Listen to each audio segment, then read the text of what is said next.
Welcome to One Chemistry. Always try to do your best.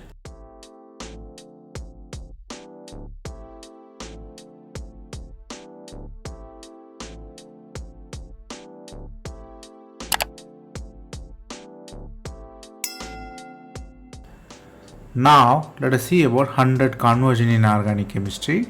We are seeing it as episodes. This is the episode number 87. If you didn't watch previous episodes, I encourage you to go and see. Here, we solve 5 problems step by step. Stay tuned.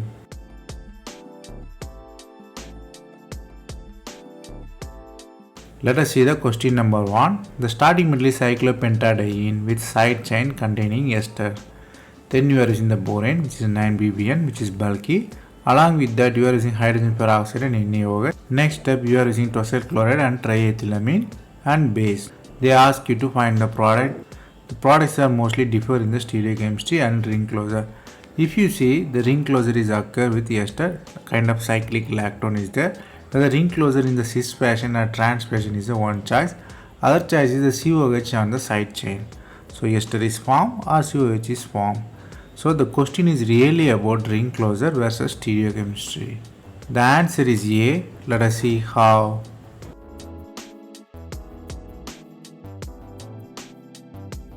The starting metal you have alkene.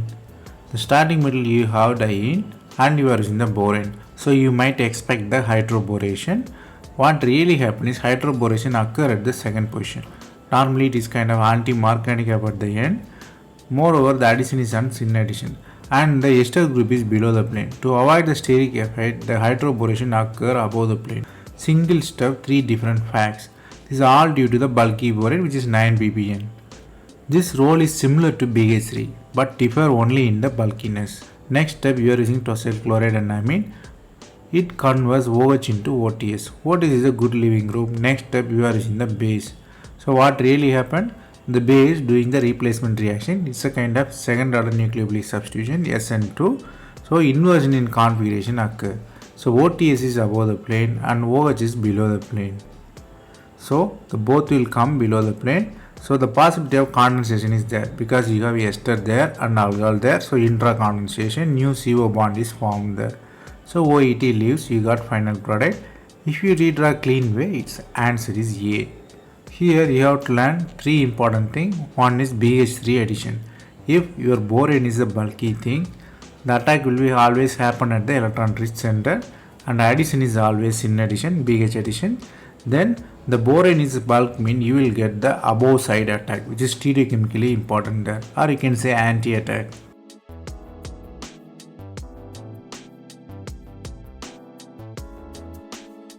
Then the question number 2, the starting metal you have methyl iodobenzene and you have trimethylsilyl with alkyne. Then you are using the bulky boron and palladium and copper triethylamine. Next step, you are using the boron and sodium methoxide.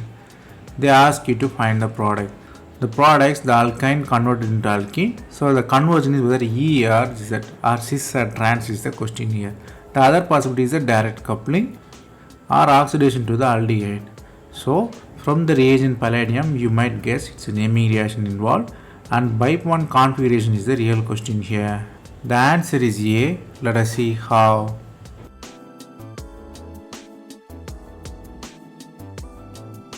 The starting metal you have iodine and you are using trimethylsilyl group. Then you are using palladium. You might guess it's a Sona-Kazira coupling. So direct coupling between sp2 and sp bonds. So new cc bond is formed there. Then the silane has to be removed from the system. So you are using the amine fluoride. So what happens is fluorine silicon bond is very strong. So SiMe3 is removed. You have finally alkyne. Next step, you are using the bulky boron. So what really happens is transalkene will be formed. It's a kind of hydroboration. Next step, you are using the bromine. So bromine kind of epoxide formation is there. So bromine directly attached to a 3-member ring, cation is formed.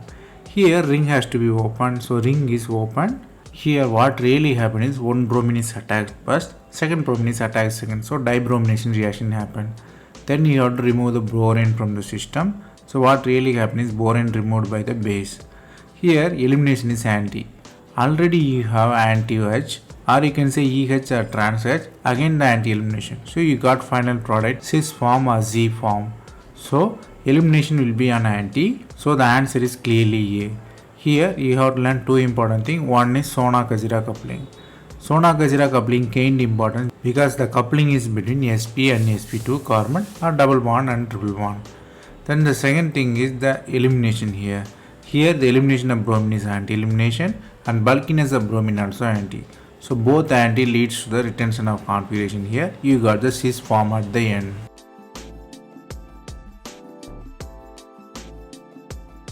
Then the question number 3. The starting metal you have conjugated ketone and you have chlorine on the other side. Starting metal you have conjugated acid chloride. You are using aqueous toluene and heat. Next step you are using the benzyl alcohol. They ask you to find the product. The products are mostly where is the reaction center, how the reaction happened there, whether the benzene is directly attached to the O or the new 5-member azide ring is formed. From the azide reagent and carbonyl group you might guess if the naming reaction is involved, and definitely the question is about ring closure possibilities there or not. The answer is A. Let us see how.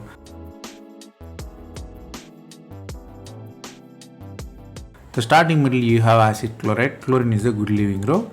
Next step you are in the acid. So what really happened is Cl converted into acid there. We will write acid structure very detailedly. So there is a possibility of Cartesian rearrangement here.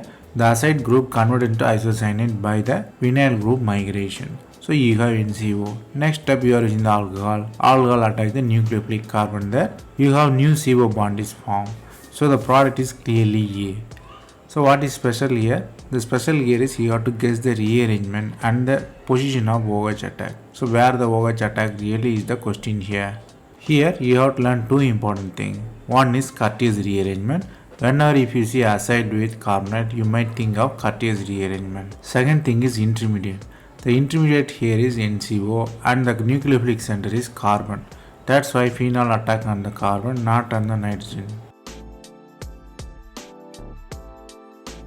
Then the question number 4, the starting metal being asked and they hydrolyze, they get the linear chain compound, it having ketone, alkene and amine. The amine is secondary amine here. They ask you to predict the reactants. So reactions are differ in the stereochemistry. Tosyl group above, tosyl group below, or cis-decline kind of architecture or trans-decline kind of architecture. Whether all group are in cis or all are in trans, there are the possibilities. Here from the question to product, you might guess ring opening definitely occur and the stereochemistry is the real question here. The answer is C. Let us see how.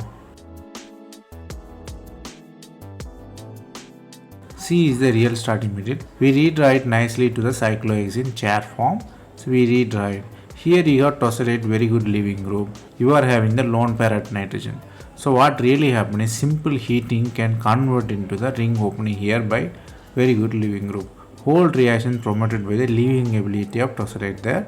So nitrogen occurred positive charge, the ring is vastly open. So whole ring become like 10 members there. Then the ring gained the resonance, you have positive charge at carbon.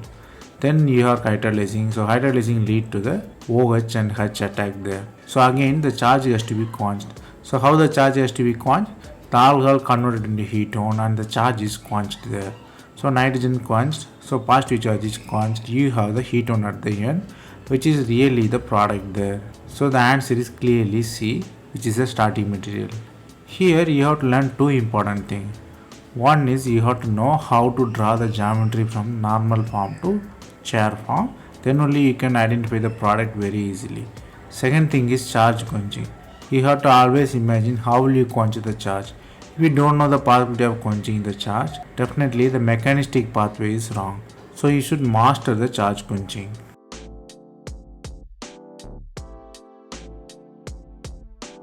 Then the question number 5. The starting metal you have cyclohexanone and you have 3-member cyclopropyl ring which is attached with methyl group. Another side of the ketone you have the methyl group. Then you have the another reactant which is conjugated ketone. The reactants are base which is potassium hydroxide and ethyl alcohol and hydrogen chloride. They ask you to find the product. Definitely bicyclic ring is formed, it's straightforward. So how the ring is formed is the real question. So the ring is selectively attack the carbonyl or ring closer its own way. Because the strained cyclopropyl is there are many possibilities here. So from the reactant to product you might definitely understand ring closure is occur and position of carbonyl is the real question. The answer is A. Let us see how.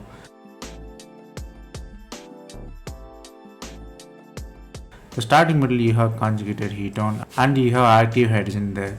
So what really happens is proton abstraction from the base and condensation occurs there. So here the new CC bond is formed and you have another possibility, you have another active hydrogen in the same side chain. So ring is closed here and you have alcohol formation. So continuously two proton abstraction and condensation. Next step you are using the acid. Acid convert the OH into H2O to make it as a good leaving group and cation formation.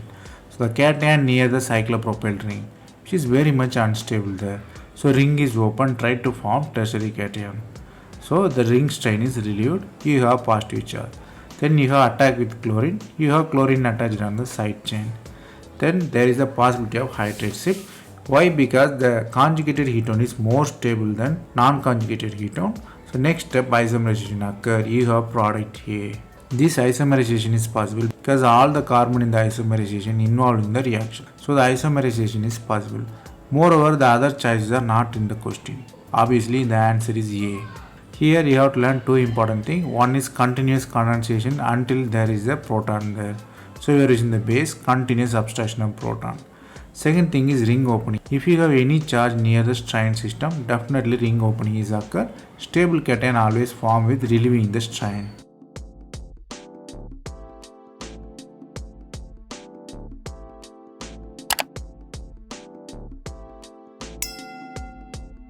That's all from this episode. I hope it was easy. Thanks for watching. If you have any suggestion, comment below. Stay tuned for next episode.